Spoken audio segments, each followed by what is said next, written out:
It's Tyler. And Susan Short. And we are out and about Sarasota. What are we doing today, Suze? Well, we are at the Selby Library, and we're going to listen to Stephen King talk about his new book and his son Owen King called Sleeping Beauties. That's right. You know what I say. Let's go on in and take a gander.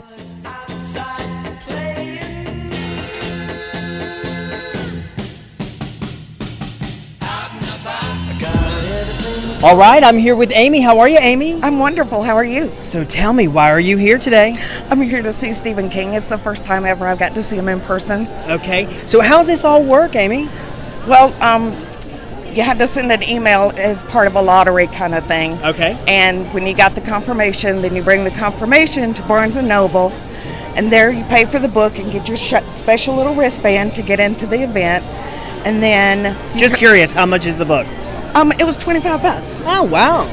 And big fan. Have you read all his books? Yes. Yeah? Are you like a super fan? Kinda, yeah. We'll say number one fan. Right. All right. And what about his movies? There are some good ones. Okay. There are mostly not. I always hear some people say the books are a little different than the movies. Yeah.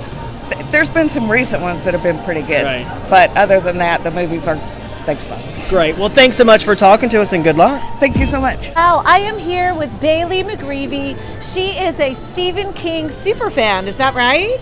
Yes. So do you have the book here? Yes. Have you read it yet? No. You haven't read it? How many Stephen King books have you read? I've read 3 and I'm halfway through it.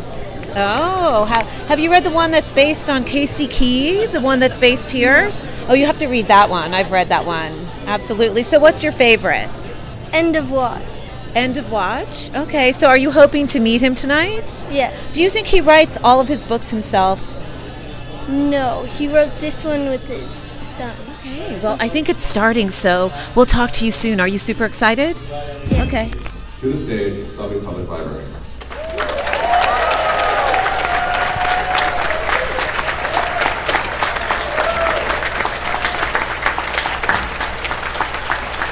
You may be aware this is the last night of our 10,000 city book tour.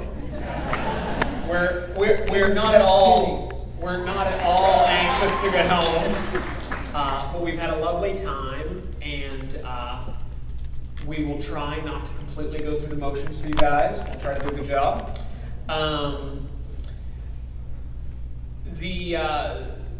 We'll talk a little bit about this when we sit down.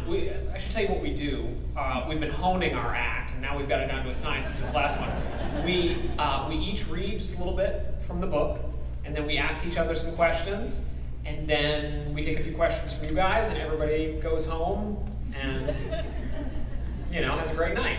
You go home and you read the book. Yeah. So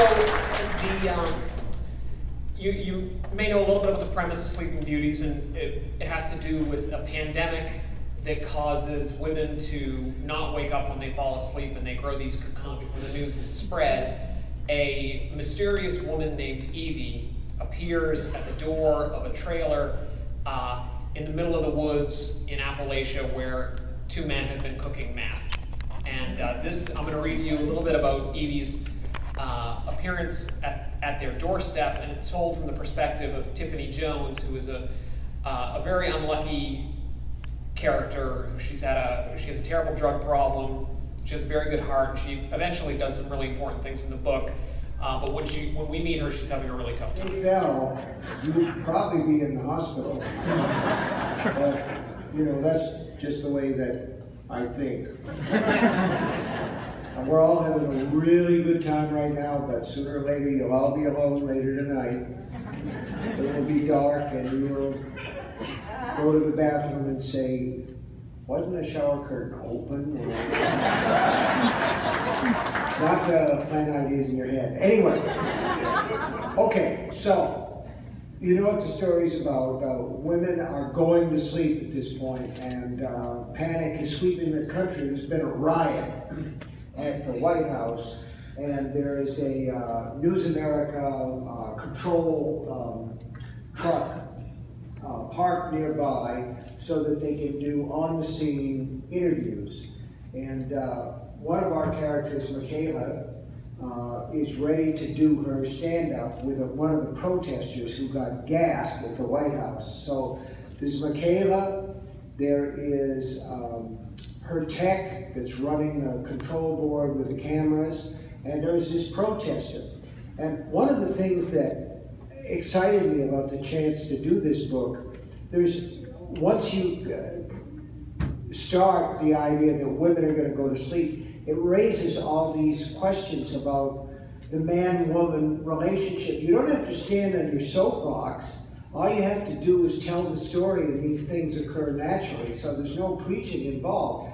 But one of the things that crossed my mind is that if you have a man and if you have a woman, and they go to the doctor with exactly the same symptoms, a lot of times the man is taken seriously and yet the woman is not. So, I mean, nobody wanted to preach about that, but so Michaela and the tech and the protester are in this control thing, waiting to do their thing, where back in New York at News America headquarters, the anchor, George Alderson, is interviewing a psychiatrist whose name is Erasmus. Well, I think the most important thing that I learned was to ask for more money. No. No. The most important thing, I think in terms of what I wanted from the job from the very beginning was to be able to support myself and my family and continue to do something that I love. At the time that Carrie sold, I was teaching school, and we were living in a very bad apartment in Bangor, Maine. And we didn't have a telephone because we just couldn't afford it. And I came home one day and I had a couple of credit cards, and my wife said, give me your wallet. And I gave her my wallet. And I said, why did you do that? And she said, because we can't afford the interest, which was very smart on her part. I think that when you pay cash, when you have to actually look at money, sometimes you hesitate a little bit. But in any case, the advance was $2,500. We were able to trade a car where the transmission was falling apart for one that was a little bit better. And that was what I expected, really, from it. And I got a call from my editor, and my wife had gone up to see her folks in a town nearby. And my editor said, we sold the paperback rights to your book. And I said, well, how much did you get? He said, are you sitting down? And I said, no, I can stand up. And he said, we got $400,000. And my legs went out from under me, and I sat down on the floor, and I said, you said $40,000, didn't you? He said, no, $400,000.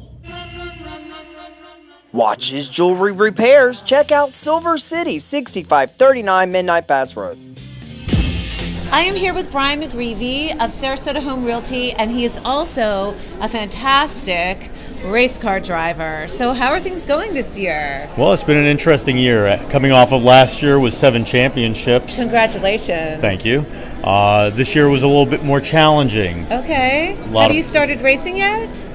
For next year, no. Okay. For this year, we've just finished. Oh, so. Okay. But don't you race in the winter, or you just finish the all season? year round? 17 weekends a year is what we do. Okay. So how's it going? I hear that you're still looking for a couple sponsors. Is Absolutely. That right? Yeah, if anyone wants an opportunity to how have can they find out about it? their company name on our race car, winning race car, you can look me up on Facebook, Brian McGreevy, or you can go to my racing page, which is called SHR Racing, and that's on Facebook as well. Absolutely, and I think you have to ask to join that page, correct? I think so, yes. Yes. We've got about 2,500 members on the page so far, so it's got a good following. Yeah. And for those who want to advertise their company on the car and on the page and on YouTube, because we've got tons of great videos, in-car camera videos of the races. And it's exciting. It really, really Well, is. we think it is. Yeah, it's great. It's great. So, all right. Well, thanks for. Did you enjoy yourself tonight? Absolutely. I know your daughter's a big fan, so this must have been a big night. She really is. It was very important for her to meet Stephen King. Yes. And thank you very much, Susan, for making that possible. Oh, you're welcome. We look forward to talking to you soon. Well, Suze, it's the end of the show. That was so interesting. That was so interesting to hear about his creative process. He was sitting in this chair. He touched this mug, and that was his water. We're not going to go there, though. I think I saw you in the bathroom getting his chewing gum, too, right? No, I don't think so, but I might go into a cocoon. Like, that's what the new book is about. And I can't go to sleep because then I won't wake up. That would not be good. Yeah. It's great that he's here in Sarasota, which is where he resides. Absolutely. And he is a colorful character. I did not realize that he wrote 57 books, and his son is very interesting as well. I'm looking forward to reading the book, and there's probably going to be a movie and probably a short series on Netflix or something. Yeah. Once again, thanks for joining us. We'll see you again when we're out and about Sarasota. Out and About Sarasota, sponsored by the following. This has been an Out and About media production, a product of Sarasota Socialites.